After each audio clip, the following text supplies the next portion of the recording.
Hello उर्मी. ऐकते. का बोल ना. हे बघ, तुला माझे विचार माहिती आहेत वासू. विचार जेवढे आदर्श असतात ना तेवढी परिस्थिती नसते. अरे पण म्हणून काय परिस्थिती समोर मान टोकून चुकीचा मार्ग अवलंबायचा का?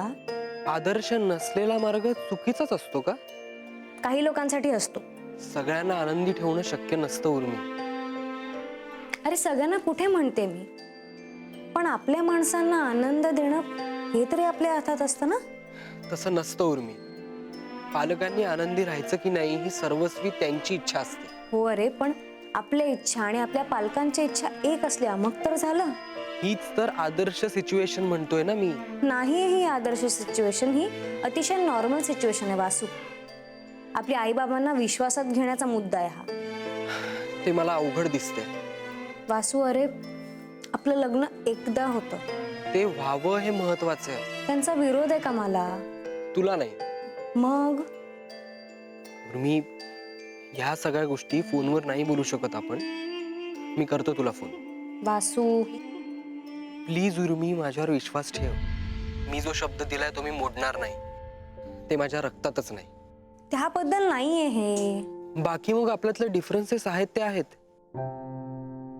आपल्याला हे ऍक्सेप्ट करावं लागणार आहे की काही बाबतीत आपलं पटत नाही, तरीही आपल्याला लग्न करावं लागणार आहे. मी आता लग्न करायचंय या गोष्टीवर जास्त लक्ष देतोय. तू आता मार्ग वेगळा आहे का याकडे लक्ष देऊ नकोस. वासू अरे, आपलं प्रेम आहे ना एकमेकांवर, मग आपले मार्ग एक असणं पण गरजेचं नाहीये का?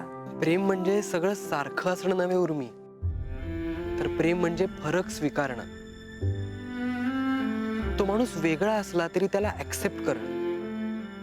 आपल्यासारख्याला स्वीकारणं अवघड नसतंच, कारण आपल्यासारखंच असतं सगळं. पण आपल्यासारखा नाहीये हे कळल्यानंतर त्याला आपलंसं करणं आणि कमिटमेंट म्हणून ते पाळणं, हे मला खरं प्रेम वाटतं. बोलायला ना कोणीही तुझ्याकडनं शिकावं वासू. पटतंय ना तुला? आता एक्सेप्ट करावं लागणार ना जे काही आठवडा येते. मी करतो तुला उद्या फोन. Okay, bye.